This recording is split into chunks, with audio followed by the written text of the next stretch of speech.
افغان كمهاجرين كانوا في أصلا مشاكل ويجرب قبل مدرسين عادية. زما نوم ظاهر پښتون دی. زه په بلوچستان کې د افغان کډوالو د استازي او سوشل اکټیویسټ په توګه خبره کوم. دا کوم چې د پاکستان حکومت په 2023 د اکتوبر په میاشت کې کوم لاکډاون اعلان کړی، په هغه کې زموږ تقریبا 15 لکه افغان کډوال وطن ته ستانه شول، او اوس په 2024 د مارچ میاشت کې دوی بل اعلان وکړي چې مقصد د 15 اپریل څخه نور افغان کډوال د ای سی سی وبوزي.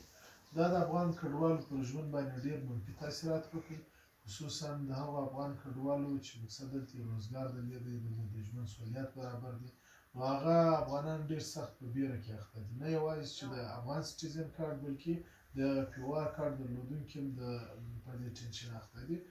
یار دلته د افغان کډوال چې کوم ژوند کوي، د 40 کاله په پاکستان هېواد کې ژوند کړی دی، د هغه دی چې د دوی د بچیانو مستقبل پر برابرېدو دی، د دوی تعلیم زمینه ورته مساعد او همدارنګه د روزګار لپاره. اما خپل په وطن ته که اوس دوی ځي او پاکستان دغه افغان کډوال هړوي، هلته په وطن کې دننه تر اوسه پورې دوی ته د ځای ځایګي بندوبست نه دی شوی، او هلته چې کوم د دوی مشکلات د روزګار لپاره، د تعلیم لپاره سرنوشت نه دی معلوم. خو وطن د مور حیثیت لري، موږ ټول افغانان غواړو چې ولاړ شو، اما دا زموږ پرېکړه باید داسې وشي چې په دې کې د اقوام متحده، یونیسیار، آی او ایم او دارنګه حکومت پاکستان او د افغانستان حکومت درې جانبه ناسته سره وکړي چې دلته کوم د افغانانو سرمایې دي، دلته د دوی کوم جایدادونه دي، دا باید په نظر کې ونیول شي، او دارنګه چې کوم د افغان کډوالو د ای سی سی کارت یا افغان سټیزن کارت دی، هغه مراعات ورکړل شي کوم چې پی او آر کارت ته ورکول کېږي، او پی او آر کارت ته باید هغه مراعات ورکړل شي کوم چې د دوی هلته خپل ځمکه پرانیسي، که حکومت نه ورکوي، او یا دا رقم چې دوی هلته خپل سرپناه په جوړه کړي. اوس $315 دوی ورکوي، دا $315 باید ورته $1000 شي. خو زما یوه خبره د اسلامي ممالکو څخه ده، خاص کر د عربي ممالکو څخه ده، هغه دا ده چې پرون موږ تاسې افغانان جنګوله د دې لپاره چې یاره ستاسې د ازادۍ جنګ دی، دلته روس راغلی دی، روس بد کوي. کله چې په موږ باندې خپل وطن هم دړ وړي شو، او موږ دغه مهاجرت کې دغه موږ کډوال چې راویستلي، موږ اسلامي ممالکو راویستلي، دغه اسلامي ممالکو چې کله جنګ ختم شو، زموږ سره یې ولې لاس واخیست، موږ یې ولې پر میینه پرېښودو؟ نن خو موږ هغه ستاسې مسلمانان ورونه یو چې پرون تاسو ولې ستاسې د ازادۍ دپاره موږ جنګېدلو، موږ د عربي بیرې دپاره جنګېدلو، موږ د ګرمو اوبو دپاره جنګېدلو، وجنګېدلو، خپل ځانونه مو در په دره کړل، خپل وطن ټوکړې ټوکړې کړي. زموږ په وطن کې 40 کال مسلسل جګړه وشوه، نن تاسې ولې زموږ ته شا راوګرځول؟ آیا د اسلامي احکام هم دا رقم دي؟ خو نه، داسې نه دي. په کار دا ده چې عربي ممالک زموږ افغانانو ته، خاص کر مهاجرو ته مخ راواړي، او د افغان کډوالو مشکلات ورحل کړي، هلته په کور کې زمینه سازي ورته وکړي، هلته د دوی لپاره سرپناه ورته برابره کړي.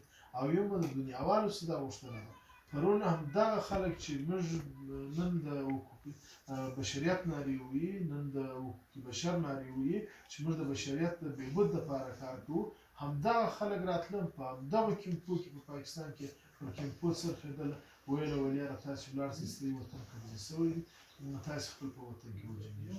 مګر نن چې کله پوه شولې روس مات شو، روس د افغانانو په وژنه باندې دړې وړې شو، د هغو خلکو ولې موږ ته شا راوګرځول؟ نو په کار دا ده چې دغه خلک پوه شوي چې زموږ د افغانانو دغه مخ راوګرځي، او زموږ د افغانانو دغه زمینه ورته مساعده کړي. زموږ د ګورنمنټ چې کوم د افغانستان ګورنمنټ دی، د هغه سره پوه شولې باید دوی ناسته وکړي، او دغه افغانانو لپاره لکه د کار او روزګار او د تعلیم لپاره او دغه ورته برابر کړي امکانات.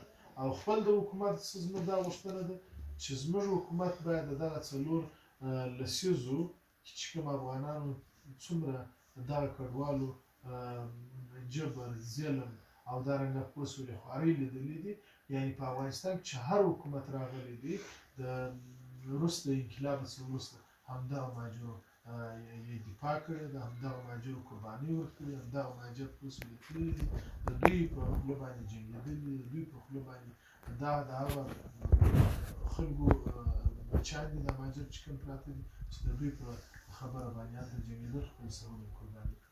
یا زموږ د حکومت د احکامو څخه زموږ دا غوښتنه ده چې دغو مهاجرو څونه قربانۍ د افغانستان د استقلال پر برابر وکړي.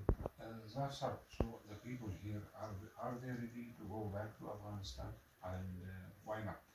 خلک تیار چې ولاړ شي او کنه دي او کنه دي ولې نه ځي. خلک په هغه صورت کې تیار دي چې کله زموږ حکومت او دنیاوال خاص کر اقوام متحده د دوی لپاره د ژوند سہولیات برابر کړي بالکل خلک روان دي. وطن د مور حیثیت لري. خپل مور ته باید خدای نخسته ډېر بدبخته څوک زړه نه شي کوي چې د مور غېږ ته ورسي. اما که هلته موږ ته سہولیات رانه کړل سي، هلته موږ ته د ژوند زمینه مساعده نه سي، خلک زړه نه زړه دي. Thank you.